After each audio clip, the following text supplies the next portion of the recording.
அனைவருக்கும் வணக்கம். இன்னைக்கான வீடியோ பதிவில் நாம் பார்க்க போகிற ரொம்ப முக்கியமான ஒரு பயனுள்ள தகவல் என்ன அப்படின்னு பார்த்தீங்கன்னா, இந்தியாவில் மக்களவை தேர்தல் நெருங்கி வர சூழ்நிலையில் இலங்கையின் கட்டுப்பாட்டில் இருக்கக்கூடிய கச்சத்தீவு தற்போது ஒரு பேசு பொருளாக மாறியிருக்குங்க.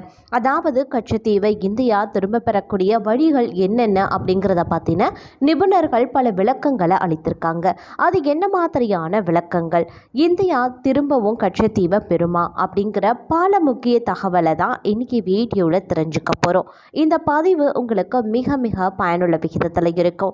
வீடியோக்குள்ளே போகிறதுக்கு முன்னாடி இதுவரைக்கும் நீங்கள் நம்ம சேனலை சப்ஸ்கிரைப் பண்ணலன்னா உடனே சப்ஸ்கிரைப் பண்ணிக்கோங்க. அப்படியே பக்கத்தில் இருக்கக்கூடிய நோட்டிஃபிகேஷனுக்கான பெல் பட்டனையும் ப்ரெஸ் பண்ணிக்கோங்க. சரி நேயர்களே, வாங்க வீடியோக்குள்ளே போகலாம். ராமேஸ்வரம் நகருக்கு மிக அருகில் தான் இருக்குது இந்த கச்சத்தீவு. இந்தியாவில் மக்களவை தேர்தல் நெருங்கி வரக்கூடிய சூழ்நிலையில் இலங்கையின் கட்டுப்பாட்டில் இருக்கக்கூடிய கச்சத்தீவு தற்போது பார்த்தீங்க அப்படின்னா ஒரு பேசு பொருளாக மாறியிருக்கு அப்படின்னு தான் சொல்லணும். இந்திய மக்கள் குறித்து சிந்திக்காதது காங்கிரஸ் கட்சி கச்சத்தீவை இலங்கைக்கு தாரை வார்த்தமை குறித்து புதிய தகவல்களும் தற்போது வெளியாகியிருக்கு அப்படின்னு இந்திய பிரதமர் நரேந்திர மோடி தன்னுடைய எக்ஸ் வலைத்தளத்தில் கடந்த 31ஆம் தேதி பதிவிட்டிருந்தார்.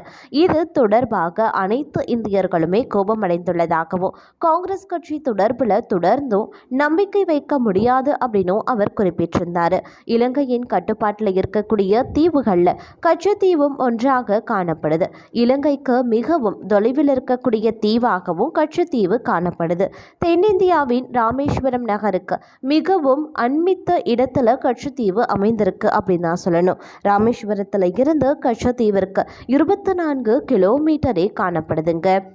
யாழ்ப்பாணத்தில் இருந்து கச்சத்தீவு 63 கிலோமீட்டர் தொலைவில் இருக்கு. இந்திய மக்களவை தேர்தல் சமயத்தில் இது குறித்து சர்ச்சை எழுப்பப்பட்ட நிலையில் கச்சத்தீவை இலங்கைகளிடமிருந்து இந்தியா மீண்டும் கையகப்படுத்த முடியுமா அப்படிங்கிற கேள்வியும் தற்போது எழுந்திருக்கு.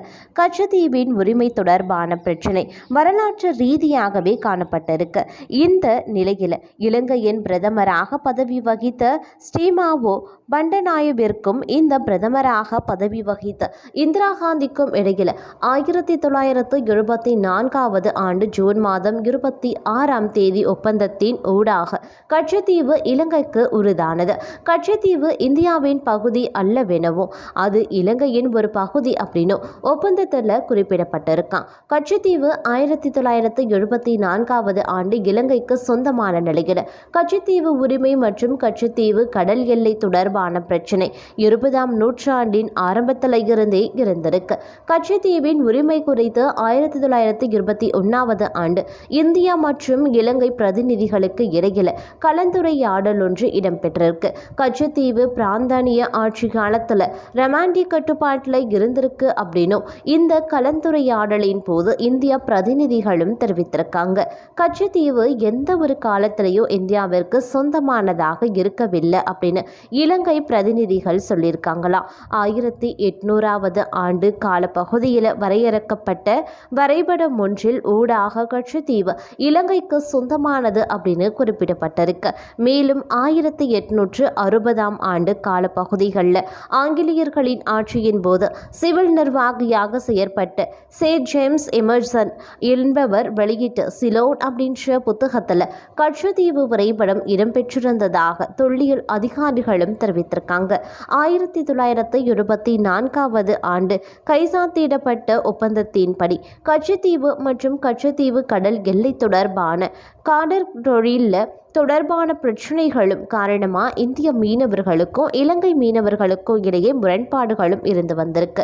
அது மட்டும் இல்லாமல் 1976ஆவது ஆண்டு கைச்சாத்திடப்பட்ட ஒப்பந்தத்தின் பிரகாரம் கச்சத்தீவை அண்மை காலமாக இந்திய மீனவர்களுக்கு மீன்பிடி நடவடிக்கைகளை ஈடுபட முடியும் அப்படின்னு சொல்லப்பட்டிருக்கு. இதனால் கச்சத்தீவை தமிழக மக்கள் உரிதாக்கி கொள்வது முக்கியமானது அப்படின்னு சொல்கிறாங்க. இந்தியாவின் பொது தேர்தல் தொடர்பான வாக்கெடுப்பு நடவடிக்கைகள் ஏப்ரல் மாதம் 19ஆம் தேதி ஆரம்பிக்கப்படுது. இந்த ஜூன் மாதம் 1ஆம் தேதி வரைக்கும் 7 கட்டங்களாக தேர்தல் நடத்தப்பட்டு முடிவடையும். இந்த தேர்தல் நடைபெறுகின்ற பின்னணியிலேயே கச்சத்தீவு விவகாரம் மீண்டும் பேசுபொருளாக மாறியிருக்கு. இந்த நிலையில் பாரதிய ஜனதா கட்சி தமிழகத்தில் வெற்றியை உறுதி செய்து கொள்வது கொள்வதற்கு கச்சத்தீவு பிரச்சினை முக்கியமானது அப்படின்னு சர்வதேச அரசியல் தொடர்பான ஆய்வாளர்களும் தெரிவிக்கிறாங்க. தமிழக வாக்காளர்களுக்கு இடையில காங்கிரஸ் கட்சி குறித்து எதிர்வலைகளை ஏற்படுத்துகின்றமை மற்றும் பாரதிய ஜனதா கட்சி மீதான நம்பிக்கையை அதிகரிக்கின்ற வகையில் இந்த நோக்கத்தில் பார்த்தீங்கன்னா நரேந்திர மோடி கச்சத்தீவு குறித்து பிரச்சனையை ஏற்படுத்தியுள்ளதாக சர்வதேச உறவுகள் தொடர்பான ஆராய்ச்சியாளரும் ஆலோசகருமான கலாநிதி ஹசீத் இந்த பிபிசிக்கும் தெரிவித்திருக்காரு. கச்சத்தீவு ஒப்பந்தத்தின் ஊடாக இலங்கைக்கு உரித்தானாலும் குறித்த தீவின் உரிமை இந்திய அரசியலமைப்பில் இருந்து நீக்கப்படவில்லை அப்படின்னு கலாநிதி கூறுகிறார். இதன்படி கச்சத்தீவு இந்தியாவிற்கு உரிதாகி கொள்வதற்கான சில வழிமுறைகள் காணப்படுவதாகவும் அவர் குறிப்பிடுகின்றார்.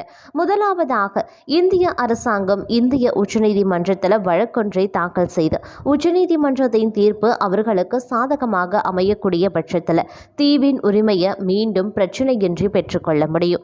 அப்படி இல்லை அப்படின்னா ராஜதந்திர கலந்துரையாடல்களின் ஊடாக கச்சத்தீவை மீண்டும் இந்தியா உரிதாக்கி கொள்ள முடியும். அது சிக்கலான விடயம். எவ்வாறாயினும் தேர்தலை இலக்காக கொண்டு நரேந்திர மோடி சில பிரச்சனைகளை உருவாக்கினாலும் அவை அதே விதத்தில் நடைமுறைப்படுத்த முடியும் அப்படின்னு எதிர்பார்க்க முடியாது அப்படின்னு அவர் சொல்லியிருக்காரு. இந்த இடத்துல மற்றும் ஒரு பிரச்சனை காணப்படுதுங்க. கச்சத்தீவு இலங்கைக்கு சொந்தம் என்பதனால அது தொடர்பில் சீனா அவதானம் செய்து இருக்காங்க. அது மட்டும் இல்லாமல் இந்தியாவிற்கு அது அச்சுறுத்தல் என்பதனால இந்தியா அது தொடர்பில் கவனம் செலுத்துகிறது அப்படின்னு அவர் தெரிவித்திருக்காரு. கச்சத்தீவு இலங்கைக்கு சொந்தமானதன் ஊடாக சில நன்மைகள் கிடைத்திருக்கு அப்படின்னு சொல்றாங்க கலாநிதி ஹசீத் அப்படிங்கிறவர். அது மட்டும் இல்லாமல் போர்க்காலத்தில் இந்த பிரதேசத்தில் மீன் பிடிக்கப்படாதமையினால அங்கு மீன்வளம் மிகுதியாக காணப்படுவது ஒரு முக்கிய நன்மையாகும். அது மட்டும் கிடையாது, தற்போது நடத்தப்பட்டிருக்கக்கூடிய ஆராய்ச்சியின் ஊடாக எரிவாயு அந்த பகுதியில் காணப்படுகின்றது அப்படிங்கிறதையும் உறுதிப்படுத்தியிருக்காங்க. 12 கடல் மைல் தொலைவான கடல் எல்லை நடவடிக்கைகள் விஸ்தரிக்கப்பட்டிருக்கு மற்றும் ஒரு நன்மையாகும் அப்படின்னு கூட சொல்லலாம். கச்சத்தீவு இந்தியாவுக்கு சொந்தமானதாக இருந்தால் அந்த பகுதி மன்னாரில் இருந்து கணக்கிடப்படும் அப்படின்னு கலாநிதி ஹசீத் தெரிவித்திருக்காரு. அப்படின்னா இலங்கைக்கு சொந்தமான ஆராய்ச்சி பெருங்கடலின் பரப்பளவும் குறைய ஆரம்பிச்சிடும். கச்சத்தீவை மீண்டும் உரிதாக்கி கொள்வது மிகவும் இலகுவான விடயம் அல்லவென இந்திய ஊடகங்களும் குறிப்பிடப்பட்டிருக்கு. 2014 ஆண்டு இந்தியாவின் அப்போதைய சட்டமா அதிபராக இருந்த முகுல் ரோதாகினால் அந்த நாட்டு உச்சநீதிமன்றத்திடம் எழுப்பப்பட்ட கேள்வியை மேற்கோள் காட்டி இந்தியன் எக்ஸ்பிரஸ் கடந்த 31ஆம் தேதி செய்தி வெளியிட்டாங்க. கச்சத்தீவு 1974 ஆண்டு ஒப்பந்தத்தினூடாக இலங்கைக்கு கையகப்படுத்தப்பட்டிருக்கு. அதை இன்று எப்படி மீண்டும் எடுக்கிறது? கச்சத்தீவை மீண்டும் எடுக்க வேண்டும் அப்படின்னா அது போர் ஒன்றின் ஊடாகவே எடுக்க வேண்டும் என்பதே அந்த செய்தி. கச்சத்தீவை திரும்ப பெற முடியுமா என்பது குறித்து யாழ்ப்பாணத்தில் பார்த்தீங்க அப்படின்னா தற்போது பணியாற்றிய முன்னாள் இந்திய துணை தூதர் நடராஜன் பிபிசி தமிழிடம் பேசியிருக்காரு. இனிமே கச்சத்தீவை திரும்ப பெற்றுவிடலாம் அப்படின்னு யாராவது சொன்னால் அது சாத்தியமில்லை என்று தான் அர்த்தம். கச்சத்தீவு வழக்கை பொறுத்த வரைக்கும் உச்சநீதிமன்றமே அது முடிந்த கதை அப்படின்னு தீர்ப்பை வழங்கி இருக்காங்க அப்படின்னு நடராஜன் தெரிவித்திருக்காரு.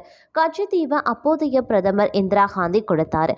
மாநில அரசில் பார்த்தீங்க அப்படின்னா கச்சத்தீவு விவகாரத்தில் எதுவுமே செய்திருக்க முடியாது. இது முழுக்க முழுக்க மத்திய அரசின் முடிவு.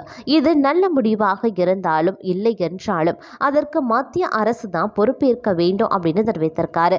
கிட்டத்தட்ட 7000 மீனவர்கள் எல்லை தாண்டி மீன் பிடித்ததாக இலங்கையில் கைது செய்யப்பட்டு விடுவிக்கப்பட்டிருக்காங்க.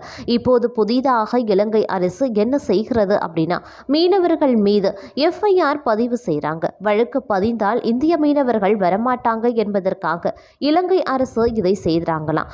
மீனவர்கள் சிறையில் அடைக்கப்பட்டால் வெளியே எடுப்பது அப்படிங்கிறது சிரமமான ஒரு விஷயம். அதனால தான் இந்த ஆண்டு கச்சத்தீவில் இருக்கக்கூடிய புனித அந்தோணியார் திருவிழாவிற்கு இந்தியா மீனவர்கள் யாருமே போகவில்லை.